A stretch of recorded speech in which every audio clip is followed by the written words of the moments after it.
Bonjour à toutes et à tous et bienvenue sur le Software Village, un espace que nous inaugurons cette année sur Cprint dans le but d'accompagner la transformation numérique du secteur des industries graphiques. Pas moins de 22 exposants ont répondu à l'appel pour présenter leurs solutions sur ce nouvel espace. Et ils contribueront également au débat en participant au programme de contenu des plus denses qui vous attend ici pendant les 3 jours du salon. Vous allez assister à des masterclass, des pitchs, des plénières. Nous parlerons d'automatisation, d'e-commerce, de cybersécurité, de low-code, de print 4.0 et bien d'autres choses encore. Ce matin, nous lançons le programme avec une conférence inaugurale intitulée « Transformation numérique des entreprises, les nouvelles règles du print ».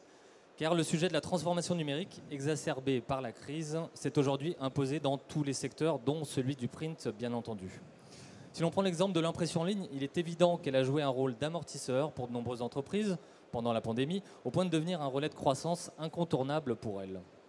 La démocratisation de certains usages, liés au télétravail, a également accéléré cette transformation, tant et si bien qu'il n'est désormais plus question de tendance, mais plutôt d'une révolution industrielle et culturelle.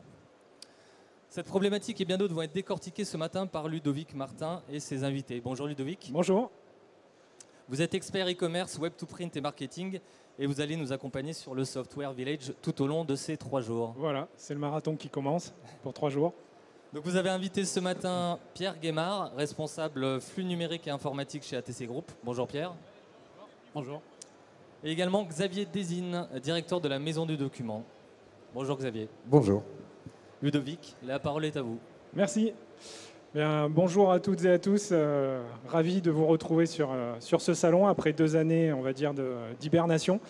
Ça fait du bien de voir les gens en vrai et pas que dans Zoom. Donc le sujet aujourd'hui, c'est la transformation numérique. C'est un sujet du moment très important avec les nouvelles règles du print autour de cette transformation numérique.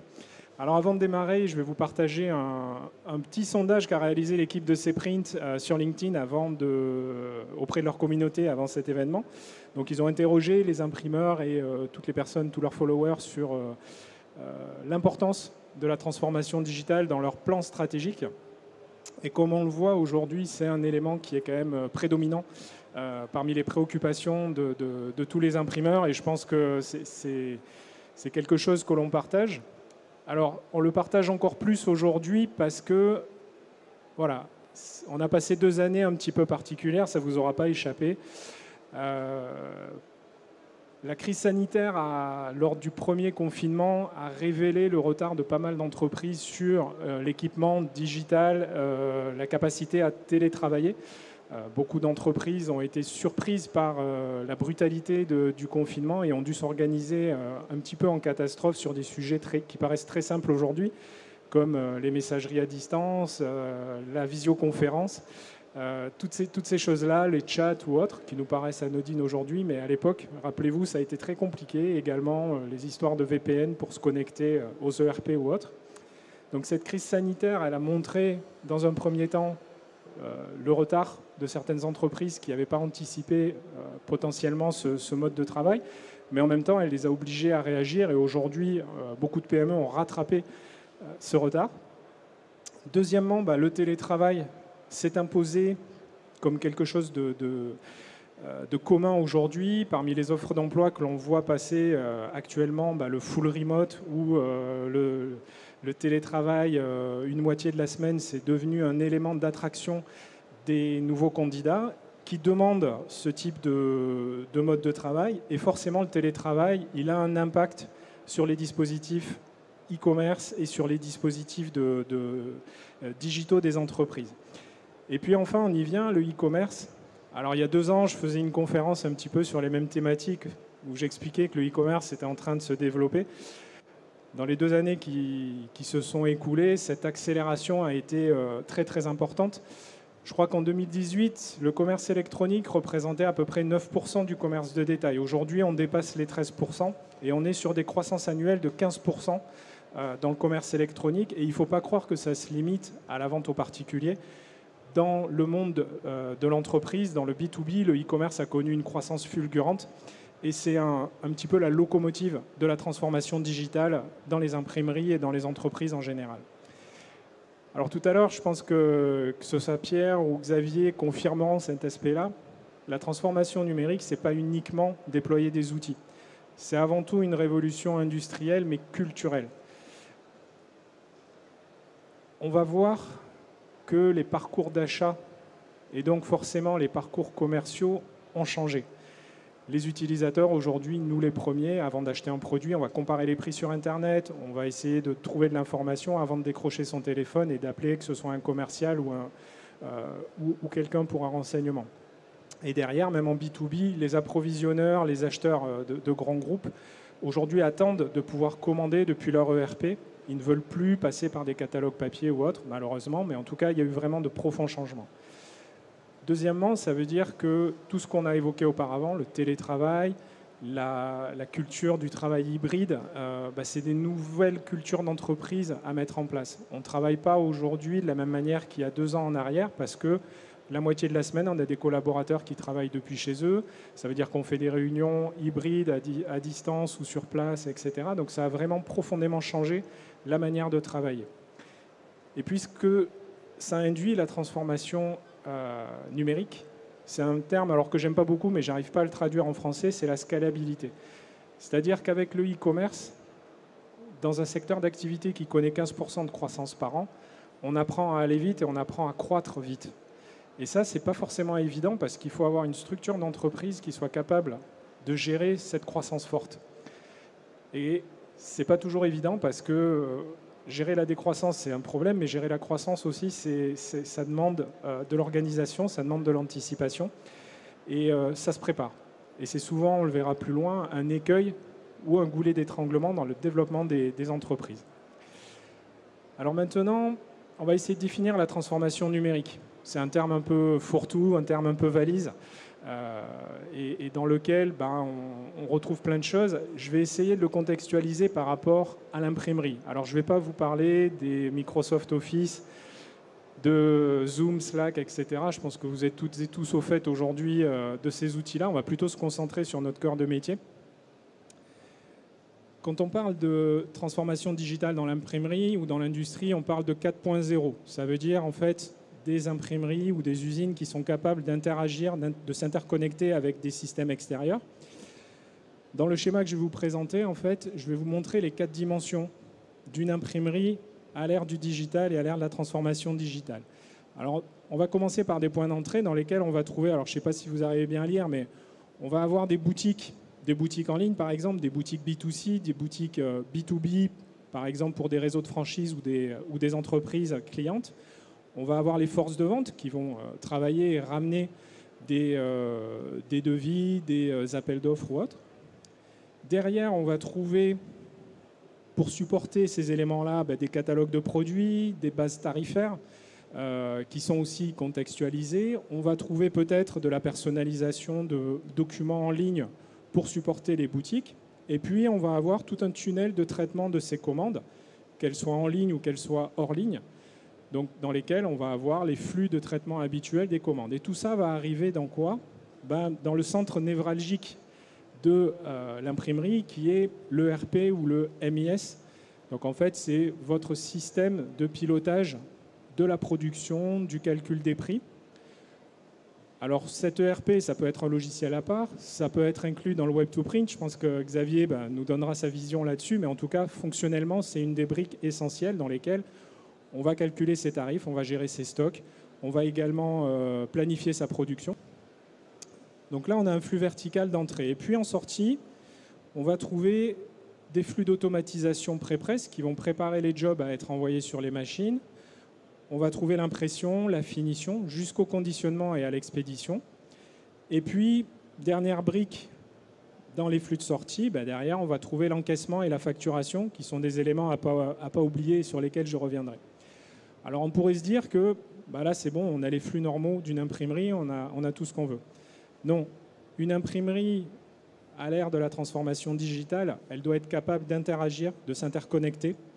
Donc, tout d'abord, au niveau des interactions, votre ERP ou votre système d'information doit être capable de dialoguer avec des outils métiers, par exemple, pour vos commerciaux, des CRM, Donc c'est des outils dans lesquels ils vont définir des tâches, ils vont noter leur compte rendu, ils vont noter de rappeler un client dans 2 mois parce qu'à ce moment-là, ils savent qu'il y a un appel d'offres qui tombe.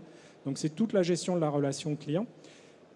Alors certains logiciels le proposent, mais de plus en plus, on voit des outils du commerce qui viennent se brancher à ce niveau. Et c'est très important que la synchronisation soit très performante.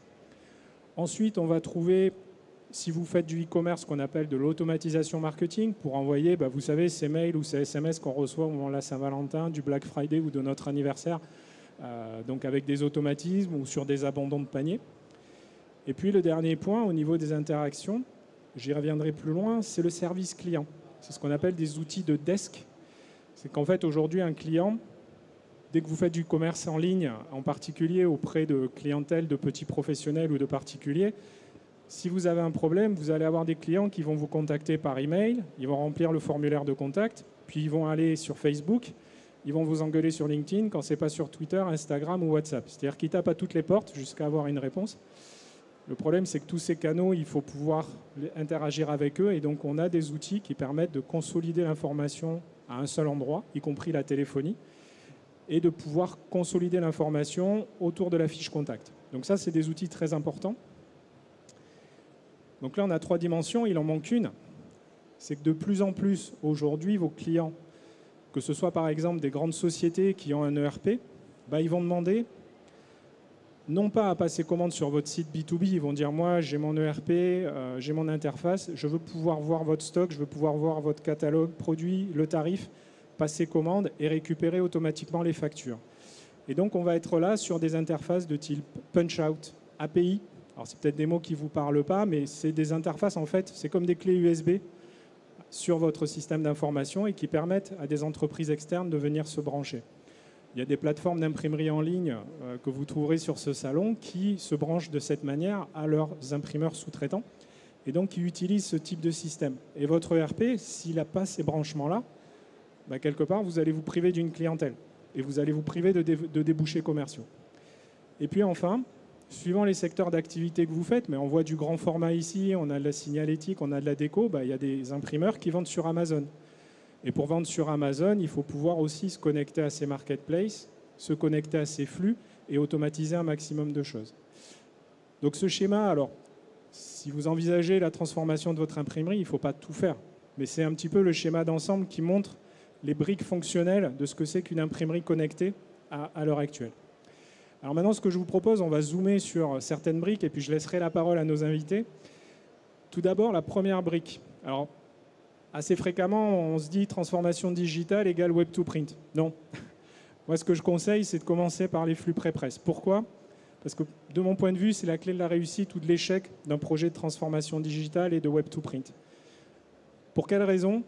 En fait, dans le web to print et aussi dans la transformation numérique, vous allez passer de quelques commandes à de gros paniers à beaucoup de commandes à petits paniers. Et qui dit petit panier dit faible marge. Et si vous n'avez pas automatisé un certain nombre de choses, si vous ne faites pas de la qualité, et Xavier reviendra dessus tout à l'heure, si vous ne réduisez pas vos erreurs, vous allez, entre guillemets, bouffer toute votre marge. Et les flux pré-presse, s'ils sont automatisés, vont vous éviter ça. Donc ils vont vous permettre d'automatiser les tâches à faible valeur ajoutée, de garantir le respect de vos contraintes PAO, donc la capacité de produire vos commandes sans erreur. Ils vont vous permettre de corriger automatiquement les fichiers, de gérer les bons à tirer, de commencer à optimiser les amalgames si vous en faites, et après, bien sûr, de router toutes les commandes vers les différentes unités de production.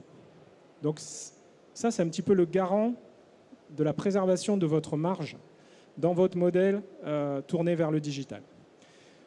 Le deuxième sujet, c'est le RP. Comme je l'ai expliqué, c'est le centre névralgique ouvert de votre système informatique.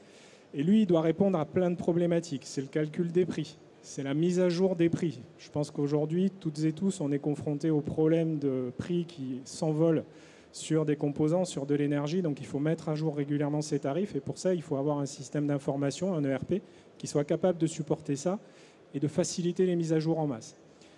Ensuite, il va gérer la production et la planification. Donc vous allez voir tous vos jobs à produire et vous allez organiser votre planning. Et c'est lui qui va orchestrer, comme si on en revient au schéma, le web to print, les flux pré-presse, les XP, la compta. Donc c'est vraiment le cerveau de votre système d'information. Malheureusement, c'est souvent une brique qui est sous-exploitée Pourquoi elle est sous-exploitée?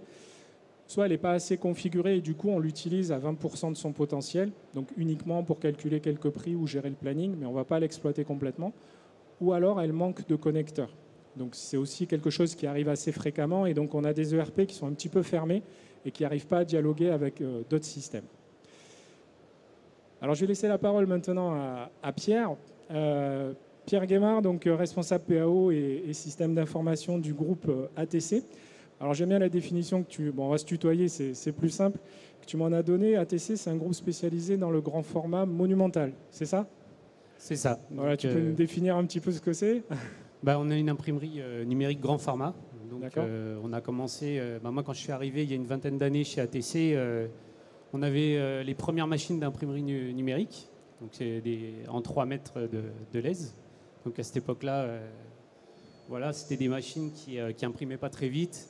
C'était les débuts de ce métier. Voilà. Et puis depuis, on a bien évolué. Voilà. Et donc vous faites que du covering d'immeubles, de trains, des choses vraiment très très très très importantes? Voilà, on fait du monumental, on va habiller des immeubles entiers, on fait parfois de la signalétique complète pour redécorer des sièges sociaux, des choses comme ça. On fait du covering, de trains, voilà, on travaille pour la Poste, des choses. Voilà, d'accord. Donc vous avez un stand sur le C-Print et c'est à peu près 60 salariés et 9 millions d'euros de chiffre d'affaires, c'est ça? C'est exact. Ouais. Ok, je vous invite à aller visiter le stand d'ATC. Alors ce qui est intéressant dans la démarche d'ATC, c'est que en fait, le groupe, tu as suivi quelque part le cheminement qu'on montrait, c'est-à-dire que tu as commencé par les flux pré-presse, l'automatisation, avant de passer à l'ERP. C'est ça. D'accord. Tu peux nous expliquer un petit peu les raisons de ce cheminement et les enseignements que tu en retires? Oui, bien sûr. Donc effectivement, on a commencé par... au début, comme je disais, il y a 20 ans, il n'y avait pas beaucoup d'automatisation. Et puis petit à petit, c'est un métier qui a évolué assez rapidement. Donc on a vu arriver des machines de plus en plus performantes. Et puis des softwares. On a vu des standards se poser avec la standardisation avec le PDF, qui était devenu le standard pour l'impression numérique. Et donc des flux d'automatisation. Donc... au début, on imprimait, on n'avait pas beaucoup de process. Donc petit à petit, j'ai commencé à gérer un peu tous les process PAO, donc faire de la normalisation dans la façon de préparer les fichiers. On a commencé à unifier le RIP en utilisant un seul RIP pour toutes nos machines. Standardiser aussi au niveau de la colorimétrie. Et puis ensuite, on est arrivé au flux d'automatisation. D'accord. Voilà. Donc ça, les flux, ça nous a permis d'accélérer parce qu'effectivement, comme on avait des commandes avec des délais de plus en plus courts et parfois des problématiques sur les fichiers, il a fallu gérer tout ça. Donc on a mis des premiers flux avec du contrôle en amont qui nous permettait d'éviter les erreurs sur les fichiers d'impression. Et puis ensuite des flux pour gérer tout ce qui était finition. Voilà. D'accord, donc en fait, accélérer et augmenter un peu la bande passante. Augmenter la cadence. Voilà. Mais sauf qu'on est arrivé au bout d'un moment à une certaine limitation, parce que le problème c'est que nos flux, on les alimente manuellement. C'est-à-dire qu'on a toujours des graphistes qui sont obligés de rentrer les informations dans les flux pour diriger les fichiers d'impression pour leur traitement. D'accord. Et c'est là qu'on s'est rendu compte qu'on avait besoin donc, du coup, d'un ERP. Okay. Pour interagir avec ces flux et vraiment avoir plus d'efficacité dans le pilotage. Et donc là, tu m'expliquais que vous, en fait, au niveau de l'ERP, vous avez testé 2 approches. La première, ça a été un développement interne. Et en fait, à un moment donné, vous avez remplacé ce développement interne par un logiciel du marché. Donc, c'est ça.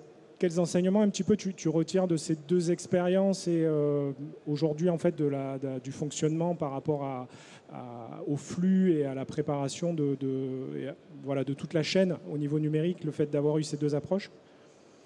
C'est sûr qu'en fait, ça a été un choix d'entreprise de passer sur un ERP parce qu'en fait, effectivement, quand on fait du développement, on ne connaît pas le temps de développement qui peut parfois être relativement long. Oui. Voilà, donc on a fait ce choix de passer sur un ERP, donc pour avoir du support et une intégration plus rapide. Donc voilà, c'est le time to market entre guillemets, un terme qu'on utilise où en fait on achète une solution sur étagère, on connaît les fonctionnalités. Parfois il y a certaines limites, mais la contrepartie c'est de savoir un petit peu de quantifier les budgets et les plannings et aussi de bénéficier d'un support. C'est ça? Exactement, oui. Okay. Voilà. Et maintenant, la troisième brique, on va y venir après, donc c'est le Web2Print. Donc tu me disais que suite à ça, pour un de tes clients importants, vous avez développé donc en interne une plateforme de Web2Print. C'est ça. Quel est le retour d'expérience aujourd'hui en termes de satisfaction client, de business? C'est une grande satisfaction parce que c'est vraiment quelque chose qui a apporté déjà quelque chose de nouveau chez ATC, parce qu'on n'avait pas on n'est pas allé vers le web. C'était vraiment donc une première entrée. Donc à la demande un peu du client? Voilà, à la demande du client. Et puis comme j'avais une casquette aussi de développeur, donc j'ai développé une interface parce qu'on avait ce client qui nous demandait des panneaux avec une personnalisation qui était extrêmement complexe et donc qui n'était pas réalisable avec les outils du marché. D'accord. Donc j'ai proposé une interface web qui permettait de constituer leurs panneaux avec tout un tas de règles qui disaient que quand on sélectionnait tel produit, on devait avoir un pictogramme qui s'affichait, mais s'il y en avait un autre, il devait être un petit peu plus bas, etc. Donc plein de règles qui n'étaient pas possibles avec les outils du marché. D'accord. Voilà, et donc on a réalisé cet outil, ça a plu aux clients. En interne, ça a permis aussi de montrer à nos équipes qu'on était capable de faire des choses d'une façon différente pour fidéliser nos clients et voilà, avancer d'une manière différente. Donc ça, c'est un élément important, c'est que la transformation numérique, ce n'est pas un objectif en soi. Au final, derrière, c'est un objectif commercial de fidéliser le client et de faire en sorte que la bagarre ne se situe pas uniquement sur un prix d'achat ou autre. Il y a un service qui est apporté et qui est un peu unique. Ouais. Alors justement, le Web2Print, on y vient. C'est une des briques très importantes. Et c'est, alors de mon point de vue de consultant, c'est souvent là-dessus qu'on m'interroge. C'est-à-dire que souvent, le point de départ de la démarche de transformation numérique, c'est le Web2Print. Alors j'ai tendance souvent à dire, attendez, est-ce que vous avez automatisé vos flux? Est-ce que vous disposez d'un ERP ou en tout cas d'une structuration de votre base? Parce que c'est des briques qui sont importantes. Le Web2Print en tant que tel, il doit répondre à différentes problématiques. Aujourd'hui, il doit proposer aux clients des configurateurs avancés de produits, parce que comme tu l'as expliqué, on va gérer du grand format, on va gérer de l'étiquette, on va gérer du packaging. Donc on n'est pas sur des grilles de prix basiques, on est vraiment sur des configurateurs très avancés avec des règles ou autres. On doit avoir des calculs de prix dynamiques par surface, par volume. Donc on est sur des choses beaucoup plus avancées que ce qu'on avait il y a quelques années. De plus en plus, il faut être en mesure de traiter une partie un petit peu immergée de l'iceberg du Web2Print, ce sont les devis. On considère à tort que le Web2Print, c'est uniquement les produits sur étagère qu'on va acheter en les configurant. Mais en fait, il y a une grosse partie de l'activité commerciale qui est basée sur des devis parce que les clients ont des demandes de moutons à 5 pattes. Et si votre système de Web2Print n'est pas capable de gérer ça et d'apporter une réponse, vous allez vous priver d'une grosse partie du business. Donc c'est quelque chose de très important. Et bien sûr, vous devez proposer du bon à tirer en ligne, des connecteurs avec des systèmes tiers comme des ERP, la CRM ou la facturation, dans le respect de la réglementation, que ce soit les questions de RGPD, les questions fiscales. Et puis aussi, il faut vous dire, vous commencez avec une boutique, un Web2Print, mais au bout d'un an ou deux, vous allez en avoir 3, 4, 5. Parce qu'en fait, souvent, on va créer une boutique sous sa marque. Et puis, on va avoir un client qui va dire ça m'intéresse pour mon réseau de franchise ou mon groupe, mais je voudrais que tel produit, je voudrais un accès spécifique, un habillage particulier. Et vous vous retrouvez à gérer une galaxie de boutiques. Et il faut que votre système soit capable de gérer ça. Et puis aussi, qui dit Web2Print dit apprendre une culture de gestion des développements informatiques, de développement, de gestion de projet. Donc ça, c'est des nouvelles cultures à appréhender dans lesquelles les imprimeries n'ont pas toujours cette habitude et c'est quelque chose d'assez nouveau. Alors après, pour continuer sur les briques essentielles, il y en a une qui va vous faire sourire, qui est souvent oubliée, c'est la compta, l'encaissement et la facturation. Ça, c'est un peu la cinquième roue du carrosse. Souvent, on se dit, le comptable, il se débrouillera. On a un système qui va cracher des factures ou qui va cracher des bons de commande. Après, c'est pas compliqué. En fait, la problématique qu'on a à la compta est exactement la même que pour le pré-presse. C'est-à-dire que vous allez passer d'un système où vous avez assez peu de commandes avec des grosses factures et vous allez passer à un système où vous avez beaucoup de commandes avec des petits montants, beaucoup de factures, beaucoup d'avoirs de retour. Et si vous ne le préparez pas, votre service comptable, il va exploser. Il faut aussi proposer des encaissements multiformes. carte bancaire, prélèvement, virement, chèque, mandat administratif. À partir du moment où vous êtes en ligne, il faut être capable de gérer ça. Ça veut dire qu'il faut s'organiser aussi pour supporter ces moyens de paiement. Il faut automatiser pour que votre service comptable il reçoive les données correctement structurées, qu'il ait à gérer ses factures, ses avoirs et que ça remonte automatiquement au client. Également dans le respect de la conformité. Et si vous ne le faites pas, là clairement vous avez un problème majeur parce que vous allez avoir énormément d'erreurs. Votre système va générer, va demander tout le temps des reprises d'avoirs, de choses comme ça, et ça va être un vrai souci derrière et un vrai goulet d'étranglement.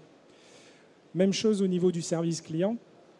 Le service client, donc c'est le conseil en avant-vente et puis c'est surtout le conseil après-vente. Si vous ne l'automatisez pas, c'est ce que je vous expliquais, vous allez avoir des clients qui vont aller taper à toutes les portes. Ma commande n'est pas arrivée, je vais vous pourrir sur les réseaux sociaux, je vais envoyer un mail, je vais appeler le service client, etc. jusqu'à avoir quelqu'un qui m'apporte une réponse et que mon problème soit résolu. Voire, je vais vous laisser 40 avis négatifs. Voilà. Aujourd'hui, les comportements qu'on trouve sur Amazon se reproduisent dans le B2B.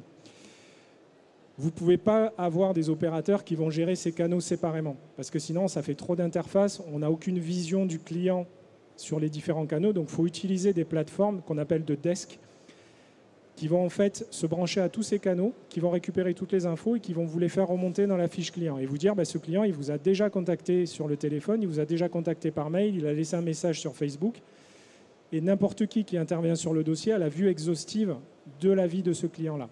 C'est extrêmement important parce que c'est la clé de la scalabilité et si vous ne l'anticipez pas, c'est un gros goulet d'étranglement. Et puis aussi, souvent, le service client, on n'est pas capable de mesurer son efficacité. Qui dit efficacité, c'est en combien de temps on répond à une demande. Au bout de combien de temps on décroche le téléphone. Au bout de, voilà, quel est le taux de satisfaction des clients. Parce que le web to print ou la transformation digitale, ça ne consiste pas uniquement à aller chercher des nouveaux clients. La grosse difficulté, c'est de les garder, de les faire fructifier et de faire en sorte qu'ils soient satisfaits. Votre richesse, elle est là. Et ça, il faut pouvoir le mesurer et souvent, c'est à ce niveau-là que ça se passe.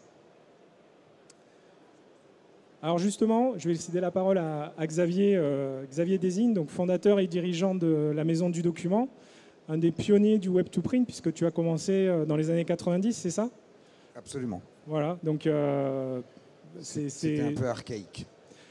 Non, c'est pionnier, avant l'heure. Donc aujourd'hui, la Maison du Document, donc c'est spécialisé dans l'imprimerie en ligne. Tu es basé à Caen, c'est ça? Basé à Caen, spécialisé dans l'imprimerie en ligne, mais nous avons bien sûr un site de production, mais le principe c'est de prendre toute commande, quel que soit le système, et s'il faut aller sous-traiter après chez ATC pour les grandes bâches, ça ne va pas nous poser de problème. D'accord. Et alors quand on préparait cette interview, il y a quelque chose que tu m'as dit qui m'a vraiment marqué, c'est que voilà, toutes les commandes, qu'elles soient prises au comptoir, au téléphone ou sur le site, tout passe par ton web to print. Alors, moi, j'ai fait un choix. J'ai regardé avec attention les slides. La seule chose qui m'a gêné, c'est quand j'ai vu facturation, encaissement. Moi, j'aime beaucoup l'encaissement à la commande. Ouais. Ça me paraît être plutôt à la mode en ce moment. Donc oui, moi, j'ai fait le choix de tout rassembler. C'est-à-dire que je n'ai pas un ERP, j'ai plus de logiciel de gestion, j'ai même plus de comptable interne. Et ce n'est pas un groupe, certes, mais on fait quand même 2 millions et quelques de chiffre d'affaires pour cette partie-là. Et tout est en un seul outil qui va s'occuper de ma prospection commerciale automatiquement, qui va s'occuper de la vente en ligne, web to print, présentation de produits, etc., du devis en ligne, et qui va aller jusqu'à la génération de la facture, mais dans le même outil. Web, et qui va générer la facture automatiquement à un stade de la commande, et cette facture va être exportée chez l'expert comptable qui va ranger le truc au bon endroit. D'accord. Et pour 80% d'entre elles, elles sont payées à la commande. D'accord. Et donc tu m'expliquais que toi, tu as très tôt fait le choix de privilégier ton business, d'éviter de développer des choses qui existaient déjà sur le marché. Donc tu as plutôt fait le tour un petit peu de toutes les solutions jusqu'à trouver celle qui te correspondait, l'intégrer et te concentrer sur le développement commercial en quelque sorte. En fait, quand on est patron d'une boîte comme celle-ci, il y a un moment donné, on se dit, bon alors, j'ai deux solutions. Soit je me considère comme un mec extraordinaire et que j'ai une imprimerie, mais alors totalement différente des autres. Donc il faut absolument que je reparte de la page blanche. Donc là, dans ce cas-là, on embauche un développeur et le gars, il part et il réinvente l'eau chaude. Sauf qu'il ne faut pas oublier qu'il y a 2 solutions pour faire taxi. Si vous voulez être taxi dans la vie, soit vous vous dites je vais faire taxi exceptionnel, parce que je vais être exceptionnel. Vous réinventez le caoutchouc, l'acier, le moteur, tout ça, et vous arrivez à un truc qui ne marche jamais. Soit vous prenez une Renault Mégane, vous allez chez Métro, vous prenez le truc taxi et vous mettez au-dessus. Or, il savait qu'aujourd'hui, est-ce qu'il y a des gens sur le web qui ont inventé des systèmes de commerce en ligne qui marchent? Oui. Le plus gros mondial, c'est WooCommerce, qui marche sur WordPress. Est-ce qu'il y a des gens qui ont inventé des plugins? Plugin, c'est en gros un cranté qui marche avec un plus gros moteur. Si on dit que WooCommerce, c'est un plugin, il faut l'imaginer comme une roue crantée. Et il y en a d'autres, des informaticiens, qui ont inventé un autre plugin qui va être spécialisé dans l'impression. Puis d'autres qui vont avoir inventé celui pour la facturation. Ben, finalement, quand vous faites marcher tout ça ensemble, ben, vous n'avez plus besoin de logiciel de gestion. Ouais. Et cet ensemble est complet. Mais il existe aujourd'hui sur le marché du web des plugins, des outils qui, sans aucun code, donc sans aucune compétence informatique, c'est ça qui est important, oui. Sans aucune compétence informatique, on peut aujourd'hui avoir un outil intégré. Alors, ça sera aussi le sujet d'une conférence jeudi sur ce sujet, le fait de ne pas avoir de code. Alors, parmi les facteurs clés du succès que tu m'exprimais en tant que patron un petit peu d'entreprise, tu disais, ce qui est très important, c'est l'implication du patron.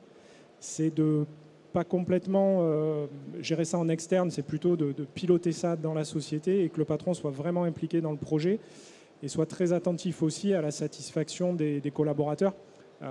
C'est un élément qui te paraît très essentiel?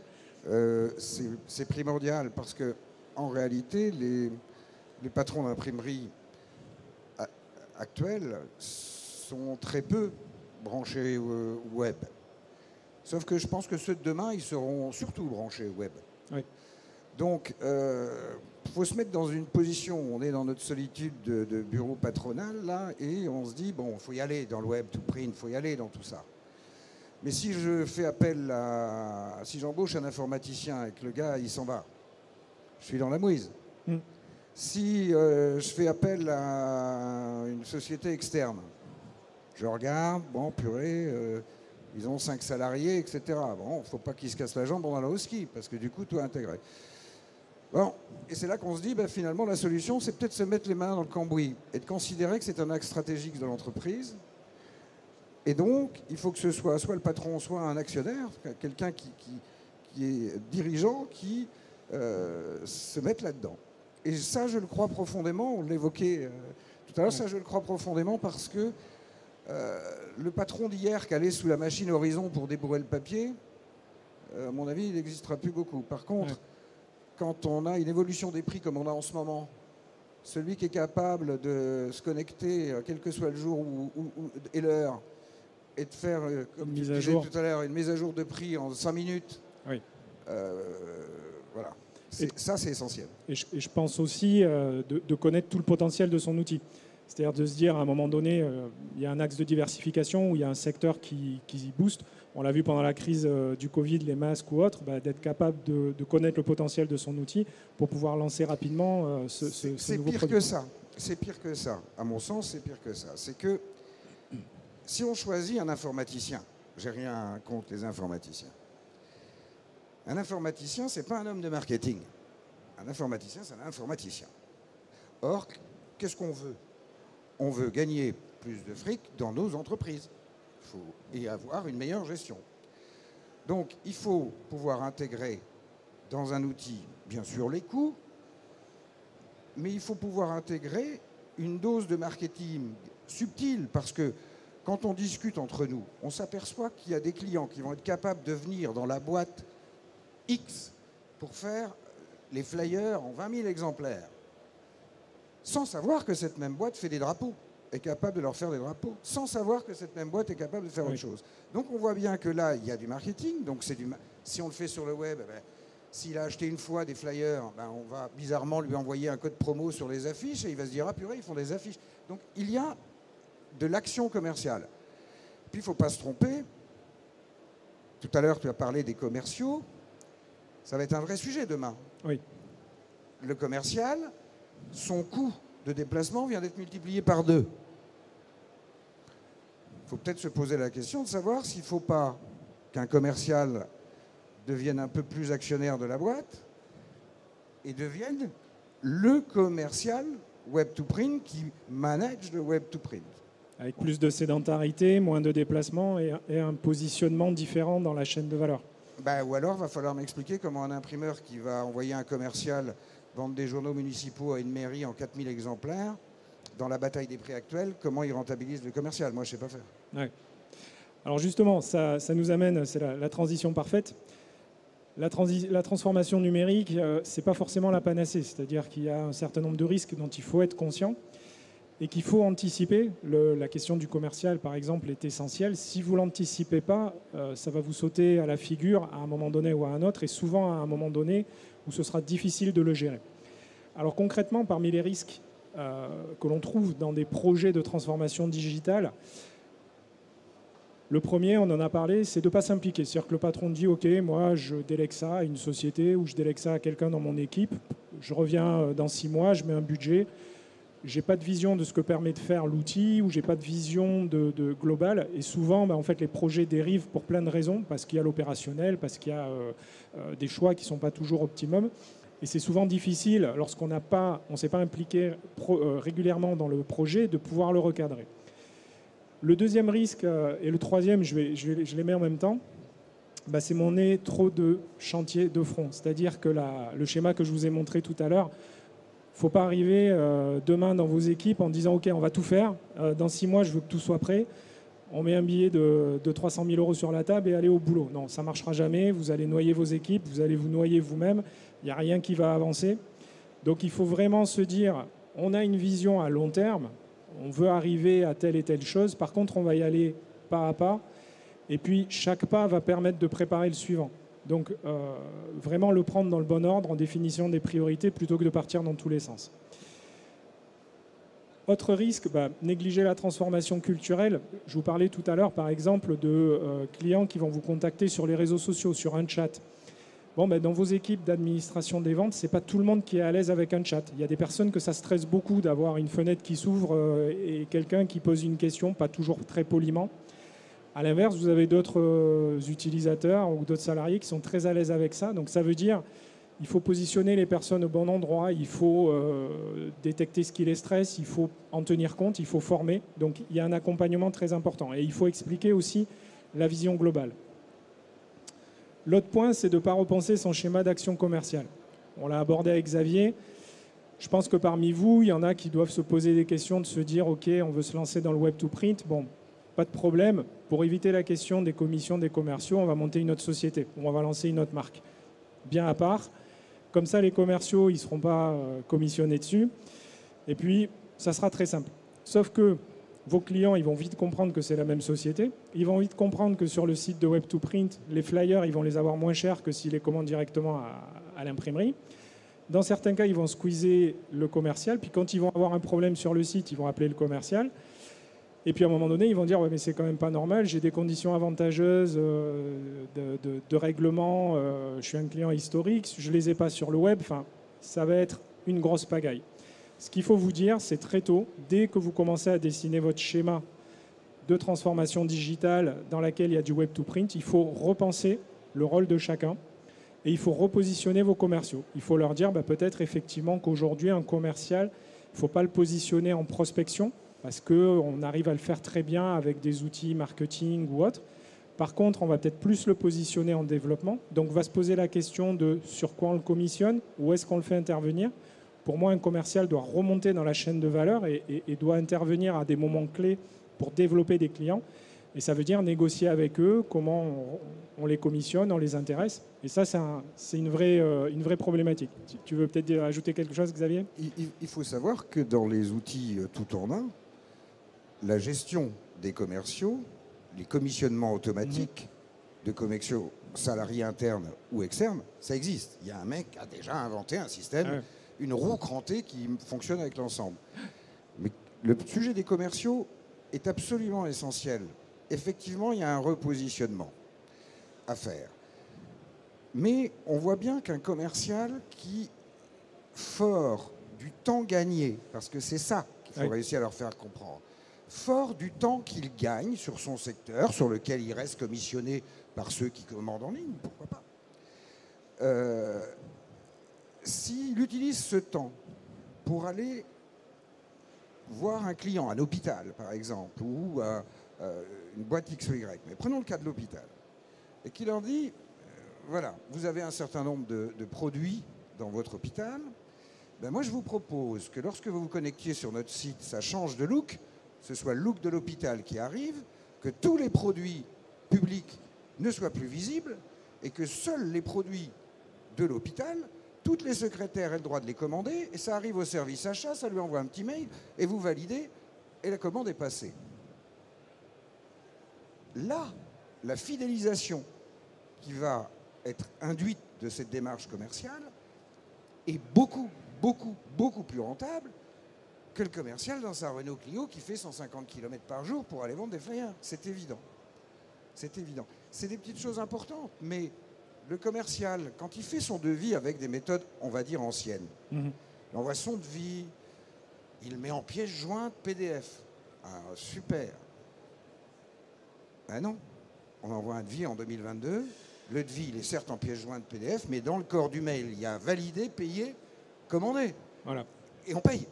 C'est ces workflows de devis dont je vous parlais tout à l'heure, où en fait aujourd'hui, il faut être capable d'automatiser ça. Comme un bon à tirer en ligne, il faut que le devis puisse être accepté et transformé en commande sans ressaisie. Et c'est souvent un point qui est un petit peu négligé dans les systèmes Web2Print.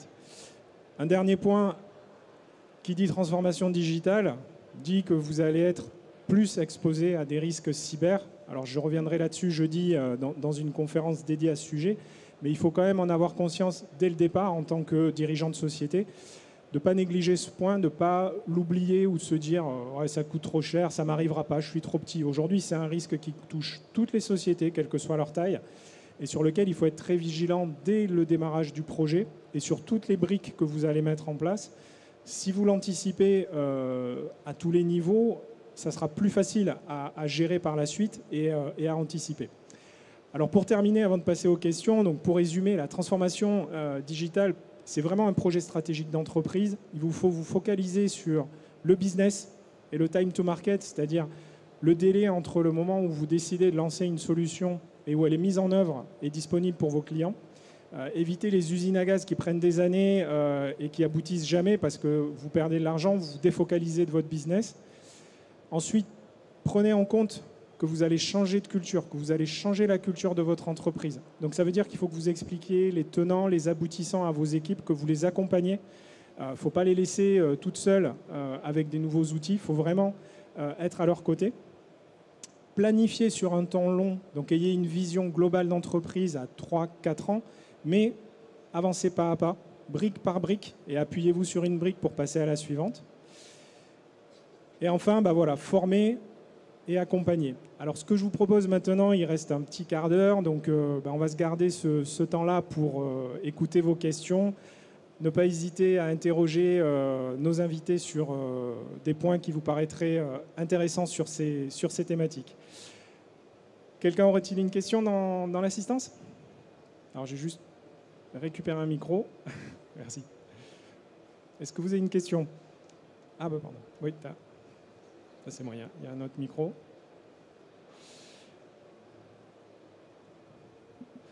Pas de questions? Ah si, voilà. Alors, on vous passe le micro.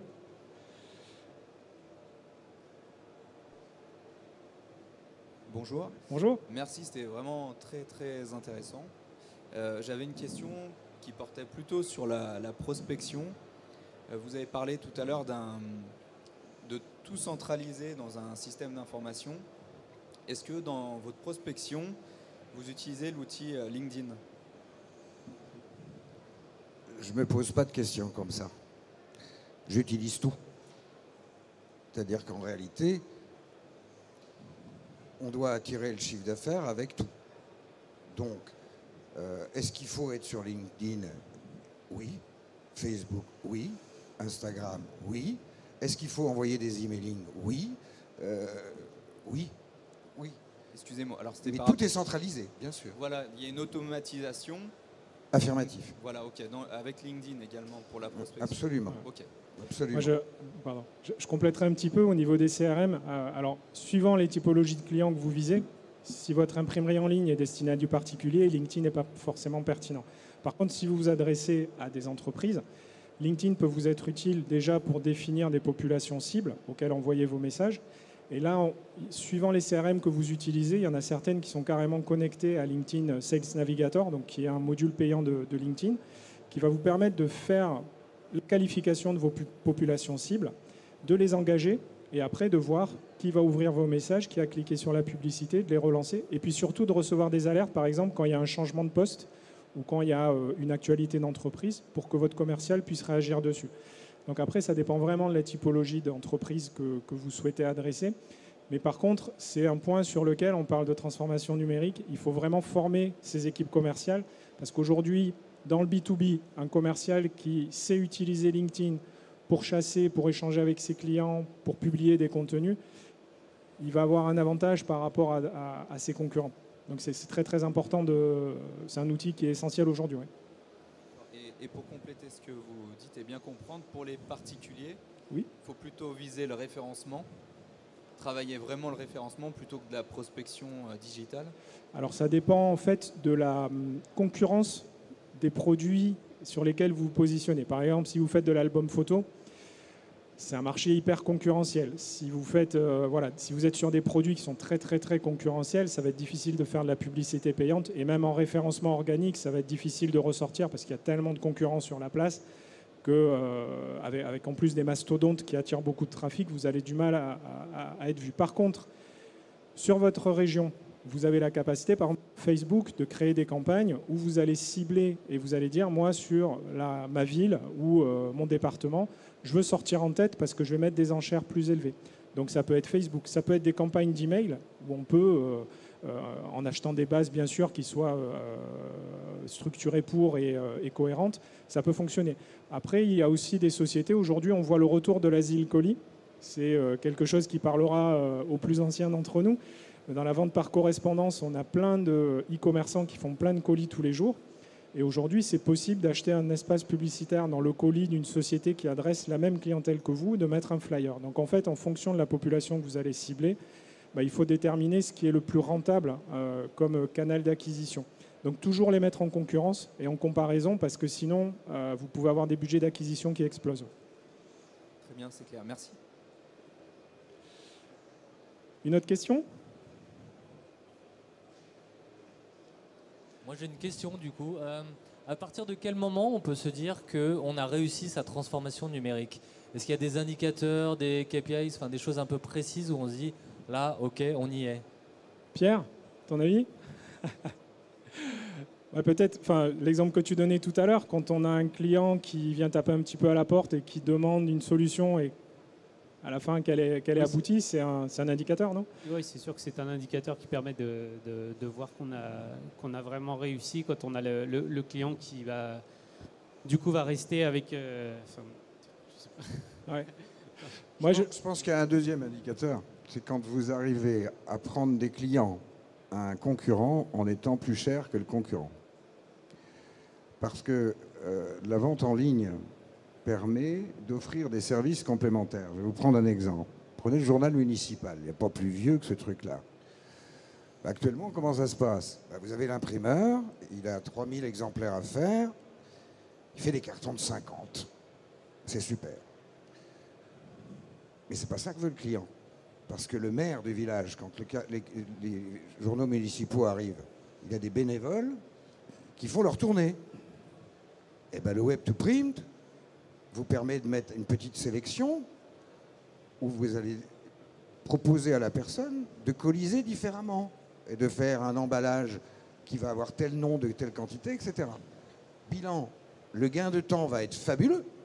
Quand vous livrez, le client, il est ravi parce que tout est pré-colisé, ses distributeurs n'ont plus qu'à prendre le carton. Mais il s'aperçoit, quand il chiffre le truc, que vous êtes 10% plus cher. Mais les 10%, il les gagne. C'est ça. Et donc, du coup, vous vendez plus cher. Or, est-ce que c'est un travail en plus ? Non, c'est une habitude. En fait, je crois et c'est pas méchant de ma part, c'est qu'il y a beaucoup d'imprimeries qui souffrent de cette phrase qui devient horrible. Mais on a toujours fait comme ça. On a toujours fait comme ça. On a toujours fait les devis comme ça. On a toujours fait les factures comme ça. Et on le voit bien quand on va voir nos comptables. Vous allez voir un comptable, c'est souvent comme un informaticien, il vous montre un truc et il vous dit, c'est pas possible. Vous insistez, il vous dit, ça va être compliqué. Si vous insistez un peu, il va vous dire, tu peux pas comprendre, je reviens vers toi, mais ça va prendre du temps.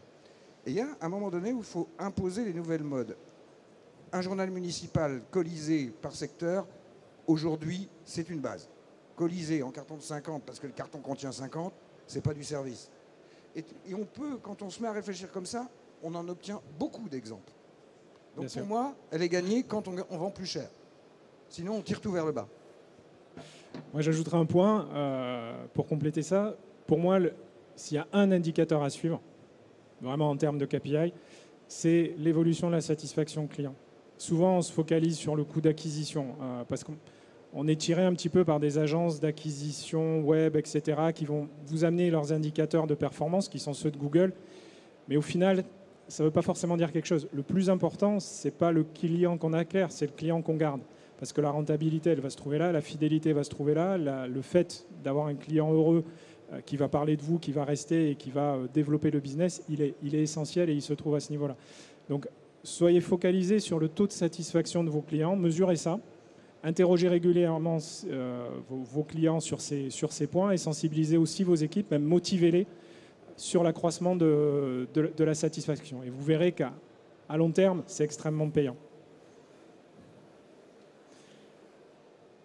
Alors, d'autres questions? Bonjour.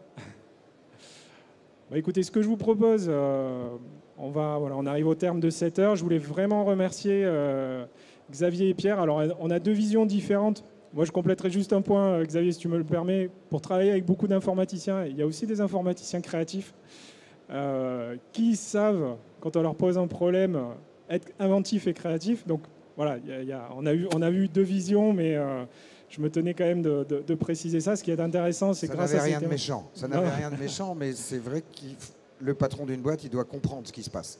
Bien sûr. Et si l'informaticien, il ne parle pas la même langue, ça ne peut pas fonctionner. Donc, il y en a un qui est patron et l'autre qui n'est pas patron. Et c'est celui qui est patron qui doit tout comprendre et pas l'informaticien qui doit parler une autre langue.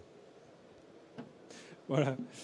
Donc voilà, vous avez eu des visions un petit peu différentes de ce qu'est la transformation numérique. J'espère que ça vous a éclairé. Et puis surtout, voilà, je vous souhaite un excellent salon. Et j'aurai peut-être le plaisir de vous retrouver demain sur des masterclass ou sur d'autres conférences. Je vous souhaite une bonne journée.